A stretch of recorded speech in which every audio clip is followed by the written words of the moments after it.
suis fort, fort. Oui, plus que vainqueur par le sang de Jésus. Je suis fort, fort. Oui, plus que vainqueur par le sang de Jésus, mon sauveur. Veux-tu marcher toujours plus triomphant? La force est en Christ, la force est en Christ. Pour te garder, Jésus est tout puissant. La force est dans le sang de Christ. Je suis fort, fort. Oui, plus que vainqueur par le sang de Jésus. Je suis fort, fort. Oui, plus que vainqueur par le sang de Jésus, mon sauveur. Veux-tu du ciel t'approcher chaque jour? La force est en Christ, la force est en Christ. Matthieu 7, verset 13 à 14. Matthieu 7, verset 13 à 14. Jésus dit qu'il y a deux chemins. Le premier chemin, il dit que c'est large. C'est une porte, c'est large. Et beaucoup de gens passent par là. Mais le deuxième chemin, il est étroit, il est serré. Sa porte est serrée. Et beaucoup n'aiment pas passer par là. Ces deux chemins symbolisent deux vies. Sur cette terre, il y a des églises, il y a des ministères, il y a des religions, il y a des prédications, il y a des livres religieux. Mais vous écouterez, n'est-ce pas, des prédications qui ne vous prêchent que la prospérité, les bénédictions, mais qui ne prêcheront jamais contre le péché. Sur ces chemins-là, ces prédications-là sont des chemins. C'est un chemin. Ces prédications, c'est un chemin. C'est une porte. Ça veut dire que en étant là, tu peux voler, tu peux aller chez féticheur, tu peux venir, tu peux faire tout ce que tu veux, tu peux violer, tu peux tuer les gens dans la sorcellerie, faire tout ce que tu veux, mais tu peux aller à l'église. Et beaucoup de malfaiteurs vont à l'église, ne sont pas inquiétés. Pourquoi? Parce qu'il n'y a pas un message qui prêche contre le péché pour les amener à la repentance. Jésus dit cette porte-là, ce chemin-là, c'est un chemin de la perdition. Ça conduit en enfer. C'est-à-dire ces gens de prédication, ces gens de religion, ça conduit en enfer. Mais à côté de cela, il y a aussi un chemin. Ce chemin-là, en tout cas, il est serré. C'est-à-dire que les prédications, on prêche contre le péché. On prêche contre ce qui n'est pas bon. Et quand les gens écoutent, ils abandonnent leurs bagages, c'est-à-dire que leurs péchés. Oh là, les gens n'abandonnent pas leurs bagages. Ils ont tous leurs péchés, gros bagages, des valises et tout. Ça est sur cette tête. Et puis, ils passent par cette porte. Cette porte-là, ça accueille tout le monde. Mais à la fesse derrière, ça te conduit en enfer. Oh, l'autre porte, et parce qu'on a prêché contre le péché, tu prends conscience, tu enlèves un bagage de péché, tu fais tomber. Au fur et à mesure, tu enlèves un bagage de péché, tu fais tomber. Et tu deviens léger. Tu deviens léger. C'est bien que la porte soit serrée, mais tu pourras passer là. Et ce qui est derrière, c'est le paradis.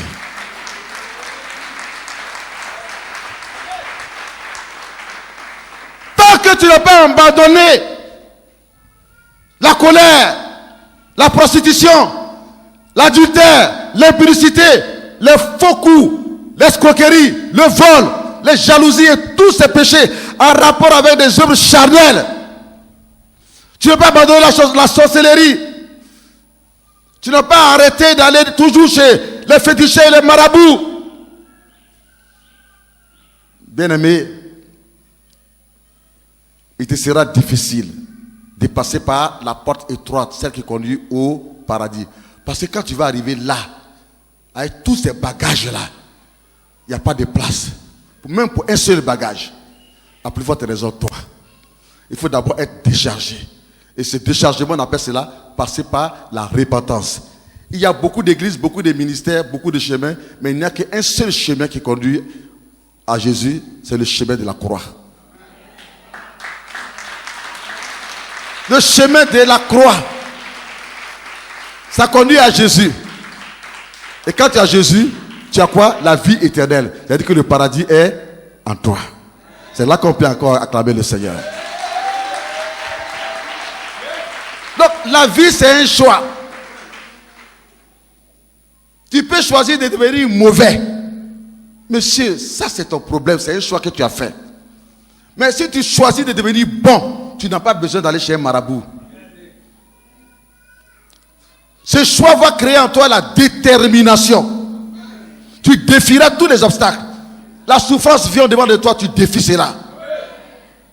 Tu passes au travers de la souffrance comme du feu, comme l'or, pour devenir un bijou.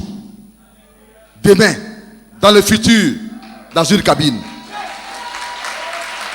Rien ne peut arrêter un homme qui est déterminé à devenir bon. La détermination envoie la qualification. Vous voyez ce qu'on fait? On dépose à vous les semences. Et c'est à vous de les travailler. Ne dites pas amen et puis ça glisse. Mais réfléchissez à cela après. Ce sont des semences. Ça peut vous aider demain. Mais si vous oubliez cela, ça sera difficile. Un enfant qui va à l'école et qui est oublié, qui a un problème d'oubli, il serait difficile. Il est bien, il est intelligent. Mais si le chacun le procès finit le coup, net, il a oublié. À l'examen, que pourra-t-il faire? Rien. Ne soyons donc pas des auditeurs oublieux, des chrétiens oublieux. Parce que la parole, elle est vie. La parole, ce sont des semences.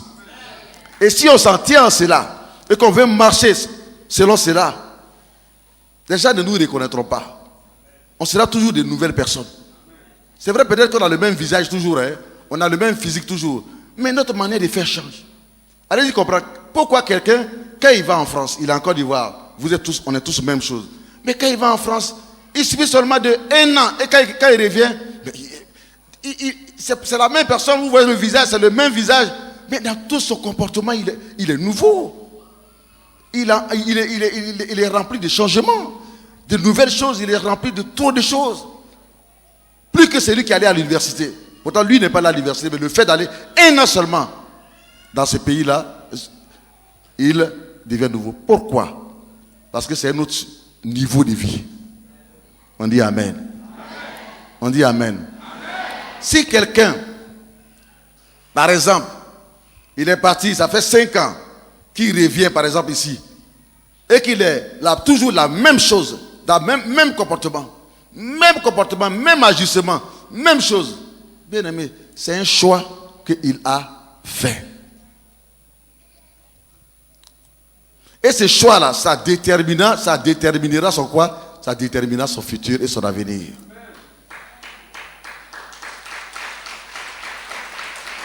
Mais plus grave, s'il vient qu'il est plus nul qu'avant, il lui faut 10 professeurs, 10 conseillers, 10 coachs, et puis je n'en sais plus rien, mes amis. Mais tout part de la base du choix. Du choix. Quand j'ai dit moi-même, j'arrête mes études. J'étais toujours major de classe. Mais j'ai dit moi-même à mon père, j'arrête mes études. Parce que comment? Mon cousin est allé en France. On dit qu'il avait le niveau 5e. Il vient, il a un doctorat en sciences économiques. Il m'a impacté, mon cousin. Il m'a impacté. Il dit, là-bas, là, vraiment, c'est bon. Et puis, toute sa manière, ça me disait quelque chose. Il y avait le changement en lui. Bon. Et comme j'aimais frimer à l'époque, j'ai dit, bon, pour bien frimer, il faut aller en France. Parce que quand tu viens, tu as la costa, tu as la veste à l'épaule, tu as ça sur ton bras, ainsi de suite. Et toutes les filles du quartier, là, te suivent comme ça. Ça, c'est à l'époque, c'est pas ceux qui savent aujourd'hui en France pour être coiffeur, pour être apprenti tailleur. C'est pas ça, hein. Je parle d'une certaine époque. Où on partait en France avec seulement carte d'identité. Carte d'identité. Vu la coopération qu'il avait entre la Côte d'Ivoire et la France. Là, il vous apprend des choses. Alléluia. Et ou plus tard après, les cartes d'identité, c'était maintenant les passeports, mais les passeports sans visa. Là, c'était notre époque. Avec 150 000 francs, aller-retour le billet, je suis allé en France. Aujourd'hui, il faut 750 000. 150 000 francs, aller-retour. Enfin. Et puis, je suis allé en France. Quand je suis allé en France, il dit, France, moi je suis venu ici, là. C'est pour apprendre papier qui est ici, là. J'ai étudié, et j'ai étudié, et j'ai étudié, et j'ai étudié. Et Dieu, dans sa grâce, il m'a récompensé. C'est un choix que j'ai fait. J'ai des amis qui, eux, ont fait le choix de continuer les études ici. Ils sont bien aussi, mais de grâce. Ils n'ont pas la même réputation que ma personne. On ne les connaît même pas dans les quartiers. Mais la grâce qui est sur moi, on me connaît dans la Côte d'Ivoire et on me connaît dans le monde. Le choix que tu fais aujourd'hui, il n'y a pas de fétiche, il n'y a pas de maraboutage. N'envoyez pas vos enfants chez les marabouts ou chez les féticheurs. Je vous en prie. Ça c'est beau. On va faire tout de suite consacrer 3 enfants, 3 bébés au Seigneur. Mais c'est une belle décision des parents. Alléluia. D'autres vont prendre les féticheurs et les marabouts et puis ils viennent verser de l'eau bizarre sur eux, ainsi de suite. Mais les parents, en venant à l'église, qu'est-ce qu'ils ont fait? C'est un choix. C'est-à-dire ils ont pris des décisions. Mais ces choix-là soient déterminer la vie des enfants, des 3 enfants, demain. Aujourd'hui, ils ne vont pas comprendre. Mais demain, ça leur donnera un bon caractère. Ça leur donnera de marcher dans la crainte de Dieu. Ça leur donnera d'être conscient que mon père m'a dit, ma mère m'a dit que quand j'étais bébé, on m'a consacré à Dieu. Je ne dois pas abandonner Dieu. Je dois grandir avec la crainte de Dieu dans mon cœur. Ces enfants seront, pendant qu'ils grandissent, eux aussi obligés de faire toujours le bon choix. Et ainsi, ils inculqueront ce choix eux aussi, à leurs enfants. C'est à cela que Moïse dit que le bien et le mal se trouvent au-devant de vous. La vie et la mort. La bénédiction et la malédiction. Mais je vous exhorte, dit le Seigneur, choisissez la vie, choisissez la bénédiction, choisissez le bien. Ainsi vous vivrez. Vous serez bénis. Vous, non pas seulement vous, mais vous et votre postérité. Ça serait une continuité de bons choix.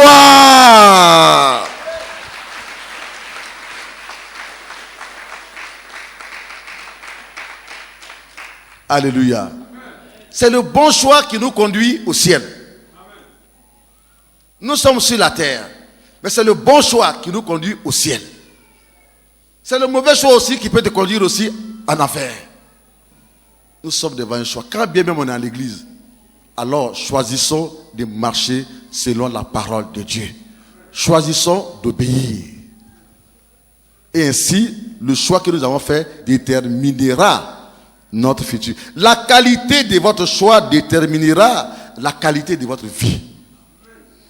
Si vous avez fait le meilleur choix, vous aurez une meilleure vie. Mais si vous avez fait un choix qui est tiède, limité, votre vie aussi sera limitée. Vous ne pouvez pas faire un choix qui est limité et puis votre vie va être grande. Non. Non. Vous voulez que je m'explique? Pour qu'on puisse comprendre. Par exemple, tu es parti à l'école, tu t'arrêtes en classe de CM2. Quel travail tu vas faire? Tu vas commencer d'abord par servante.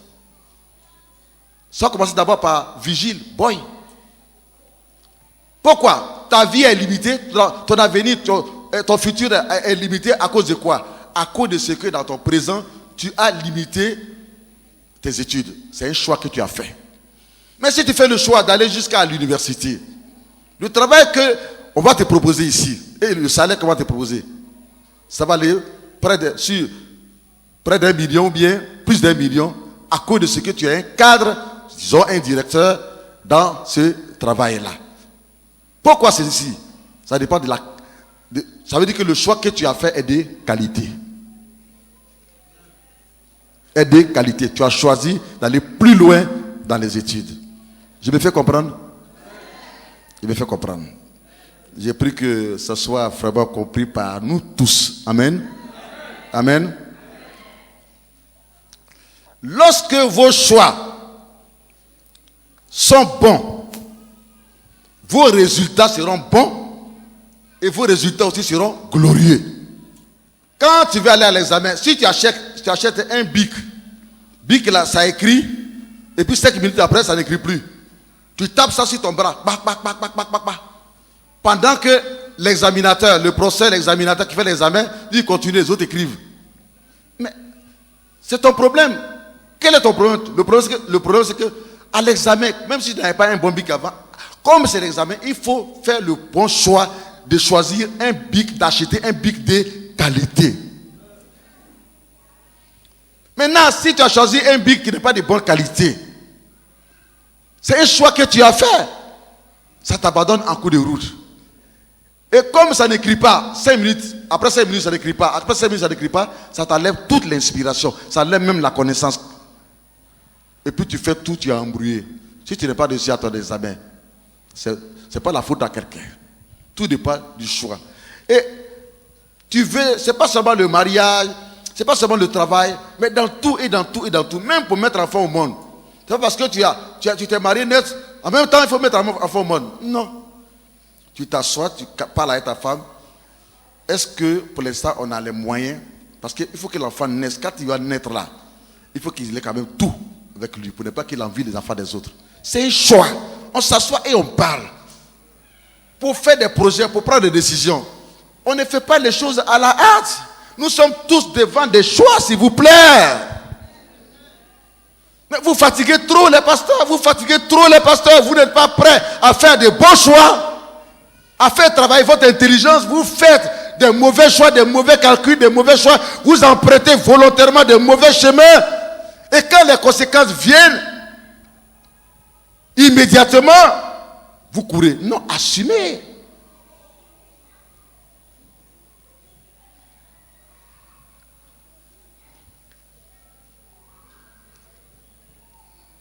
Quand les choix, vous avez choisi quelque chose, si c'est bon, non seulement les résultats seront bons, les résultats seront glorieux, mais aussi votre vie ira d'élévation en élévation, de promotion en promotion. À cause de quoi? À cause tout simplement du bon choix que vous avez fait. Mais si votre vie régresse, ça diminue, c'est dû aussi au choix que vous avez fait, c'est-à-dire au mauvais choix que vous avez fait.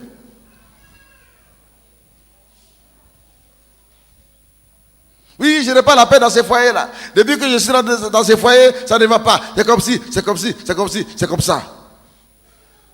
C'est vrai. Mais n'oublie pas que hier, avant que tu rentres dans ce foyer, tu as fait un choix. Est-ce que quelqu'un t'a obligé? Personne ne t'a obligé. Tu as fait un choix. C'est le fruit de ton choix. Il y a des gens qui sont des portes larges. Il y a des gens qui sont des chemins larges. Et il y a des gens qui sont des chemins serrés. Et des portes serrées. Mais quand tu passes derrière, tu traverses, comment dirais-je, cette porte serrée là. Derrière, tu découvres l'or, le diamant, la joie, la paix dans le foyer.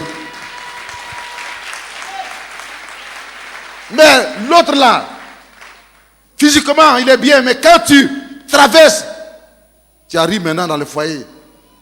Tu vas t'asseoir sur tabouret jusqu'à ce que bon Dieu t'enlève sur la terre. C'est-à-dire que tout ce que tu vas vivre, ça te donnera même pas envie même de t'habiller. On va te donner une chaise à noix. Tu dis, je vais m'asseoir sur une chaise à noix. Pourquoi? Mon cœur n'est pas en paix. Mon cœur est maîtris. Quelqu'un ne m'aime pas. Quelqu'un me fatigue. Je vais m'asseoir sur une chaise à noix. Pourquoi?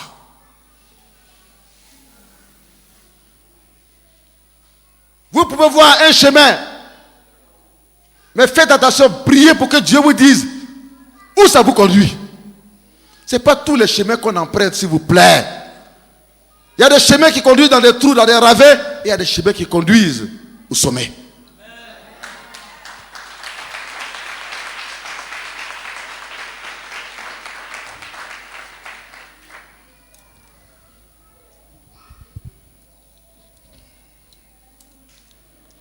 Pour connaître un homme, c'est facile.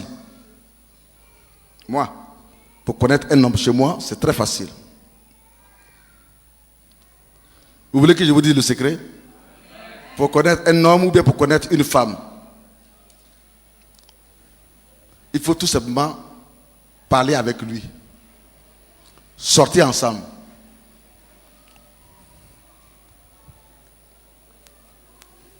Il faut l'observer. Observe ses choix. Il est dans ta voiture. Mais toutes les filles que vous dépassez, il les regarde par derrière. Toutes les filles que vous dépassez, il les regarde dans le rétroviseur. Toutes les filles que vous dépassez. C'est-à-dire que c'est l'homme qui a fait un choix. Son choix, c'est quoi? C'est la perversion, c'est les femmes. C'est suffisant pour connaître qui il est. L'homme là, il aime trop les femmes. Ou bien cette femme là, elle aime trop les garçons. C'est facile.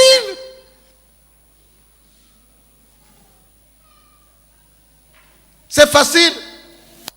Mais attendez. L'homme là, il vient. Il dit il est venu pour servir Dieu. Et puis il y a quelqu'un qui, un peu seulement, il est dans le péché de vol, péché d'impudicité, ainsi de suite. Lui qui est nouveau là, il y a beaucoup, peut-être 10 personnes. Et c'est à lui qui s'attache. Il s'attache, c'est avec le volet, il marche. C'est facile. Dieu est en train de te dire que l'homme là, c'est comme ça, il est aussi. Qui s'assemble, se ressemble. Ce sont les oiseaux du même plumage qui...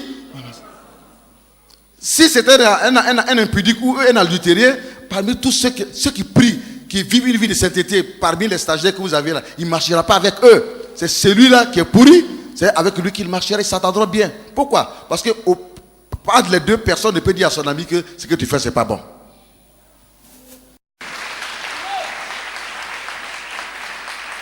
C'est facile de connaître l'homme, c'est facile, c'est très facile. Quand quelqu'un aime l'argent, mais c'est très facile. Le gars, il n'est même pas encore pasteur, mais il n'est pas encore pasteur. Il est seulement un pasteur, il n'a même pas de bourse. Il a train d'apprendre. Mais dimanche, c'est la parfait qui sent sur lui là. Non. Quand il s'habille, veste, cravate, tout le monde. Pourtant, il n'est même pas encore pasteur. C'est quoi? Cet homme-là, il a l'esprit de maman. C'est facile de connaître les gens. Il a l'esprit de maman. Il est venu dans le Seigneur pour bluffer. Il y a un temps pour bien s'habiller. Mais il y a aussi un temps pour porter les habits qui ne vont pas t'empêcher d'apprendre, de faire l'apprentissage. Quand tu es en bas de quelqu'un que tu apprends, tu ne cherches pas à t'habiller plus que lui. Parce que si tu es toujours dans les nouveaux habits, quand il va te dire, va essuyer l'église, le sol de l'église, tu ne partiras pas. Il faut être dans des habits appropriés. On n'a pas dit sales, mais aussi, je veux dire, des habits quand même qui sont simples. Donc, pour connaître l'homme, nous les formateurs, c'est facile. On dit Amen. Est-ce qu'on peut acclamer le Seigneur Jésus?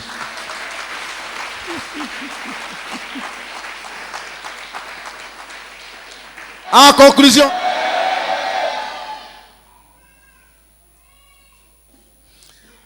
vos choix sont de votre responsabilité. Ça veut dire que ce n'est pas quelqu'un qui a choisi foyer là, où tu es là, puis tu souffres aujourd'hui là. Ce n'est pas quelqu'un qui a choisi ça à ta place, c'est toi-même. Le travail là, où tu es, et puis tu n'as pas repos même pour venir à l'école là, pour venir à l'église là. Tu n'as pas le temps là. Ce n'est pas quelqu'un qui a choisi à ta place. Vos choix sont de vous-même.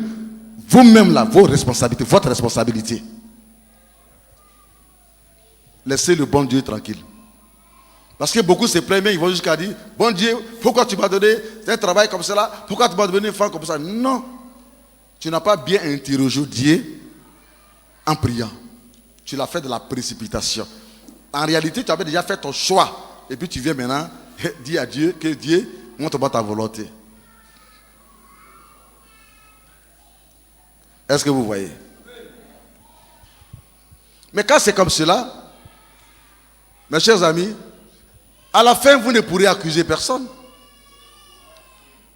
Vous ne pourrez juger personne, vous ne pourrez condamner personne. Parce que votre vie d'aujourd'hui, là, c'est le résultat de vos choix d'hier. du passé. Mais aussi, votre vie de demain, votre futur là, c'est le résultat du choix que vous allez faire aujourd'hui, pendant que vous écoutez cette parole. Si vous choisissez de changer, gloire à Dieu. Mais si vous choisissez de continuer après avoir entendu cette parole dans le péché, ça c'est votre problème, c'est de votre responsabilité. Chacun sera jugé devant Dieu, un à un. Celui qui te conduit dans le péché sera jugé. Toi aussi qui as accepté, tu seras jugé. Celui qui te conduit dans le péché, c'est un choix qu'il a fait. Toi qui as accepté aussi, c'est un choix que tu as fait. Dieu nous met devant des choix. Et heureusement pour les chrétiens, nous avons son esprit pour pouvoir choisir toujours le bon choix. Si vous n'avez pas choisi le bon choix, que vous pleurez aujourd'hui dans le travail, dans votre foyer, comme je parle de foyer, parce qu'il y a trop de souffrance aujourd'hui dans les foyers, et ainsi de suite, et que votre travail fait que votre femme, vous pouvez faire 3 mois sans voir votre femme et vos enfants, sans voir votre église, mais c'est un choix que vous avez fait. Mais sachez que plus vous vous éloignez de Dieu et de votre famille, mais vous vous détruisez votre femme parce qu'elle peut commettre des adultères. Qui n'a pas besoin d'amour? Il suffit que quelqu'un lui fasse un très beau sourire, une bonne gentillesse. Son cœur peut céder. Vous détruisez aussi la vie de vos enfants, messieurs. Parce que l'éducation relève, n'est-ce pas, du père, pas de la mère. Puisqu'il est l'autorité dans le foyer. Et quand les enfants n'ont plus leur père, ils sont livrés à eux-mêmes. Parce qu'il n'y a plus la correction. Parce qu'il n'y a plus les orientations. Nous sommes tous devant des choix. Ta vie, c'est comme un livre. C'est comme un livre. S'il te plaît, après ces messages-là, quand tu vas à la maison, ne sors pas, il faut t'asseoir. Ferme ta porte. Ne reçois pas de visiteurs. Et puis, lis ce livre-là. C'est-à-dire que, pense à ton passé, depuis ton adolescence, quand tu avais 15 ans, jusqu'à aujourd'hui. Ta vie, c'est un livre. C'est-à-dire que toi-même, tu peux écrire un livre à partir de ta vie. Qui n'a pas de vie? Qui n'a pas de passé? Écris. Et puis maintenant, pense, il faut juger. Mets la balance. J'ai fait beaucoup plus de bien depuis que je suis né.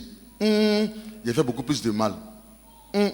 Donc, aujourd'hui, là, après la prédication, j'ai fait le choix, le bon choix. Le choix de faire que le bien.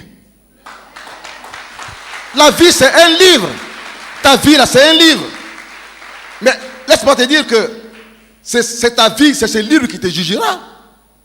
Tout ce que nous faisons sur cette terre, il y a un ange spécialement qui est là, qui écrit tout. Le bien comme le mal. Tout, le bien comme le mal. Et Jésus dit que ce n'est pas moi qui vous jugera au dernier jour. C'est ma parole qui va vous juger. La Bible. Bible que vous avez et puis vous ne lisez pas là. C'est ça. Il dit c'est ça qui vous jugera. Non seulement ta vie, même c'est un livre sur cette terre, mais aussi au ciel. Parce que tout ce que tu fais en bien, c'est écrit. Et tout ce que tu fais de bien dans la journée, c'est écrit dans le livre de quoi? Dans le livre de la vie. C'est ce qu'on mettra devant toi. Et puis on fera passer le film. Un autre ange sera là, il fait passer ton film. Comme l'homme, il aime discuter. Et toi-même, tu vas te voir. Quand tu faisais ça là. Quand tu faisais ça là. Quand tu faisais ça là. Toi-même, tu vas dire, oh, mon Dieu, c'est bon, c'est bon, c'est bon, c'est bon, c'est bon, c'est bon. Qu'est-ce que j'ai fait de mauvaises choses? C'est bon, c'est toi-même qui te diras que je ne mérite pas d'aller au paradis. C'est toi-même qui te diras cela. Chacun sera en face de son livre. Ce message semble être amusant pour certains, mais c'est un message véritablement de prise de conscience. Le niveau est trop haut, mais j'essaie de parler de sorte à ce que nous, qui ne sommes pas allés loin à l'école, nous puissions tous comprendre. J'espère avoir dit l'essentiel. C'est valable pour les pasteurs. C'est valable pour les chanteurs. C'est valable pour chaque personne. Nous sommes devant des choix. C'est le choix que tu fais aujourd'hui qui va déterminer ton avenir.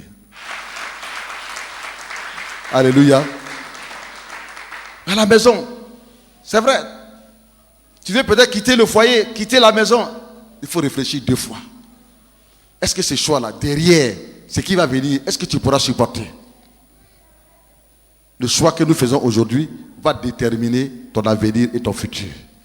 Donc, ayons une vision à long terme et non à court terme. La première des choses à faire, n'accusez pas Dieu, s'il vous plaît. N'accusez pas d'abord votre prochain. Accusez vous-même. Ce qui vous arrive, vous avez votre part dedans, une grande part dedans, une grande part de responsabilité. Quand tu t'accuses toi-même et que tu demandes pardon à Dieu, alors Dieu peut t'aider jusqu'à ce qu'il tranche même en ta faveur. Parce que la repentance est le chemin de l'obéissance qui conduit à l'élévation.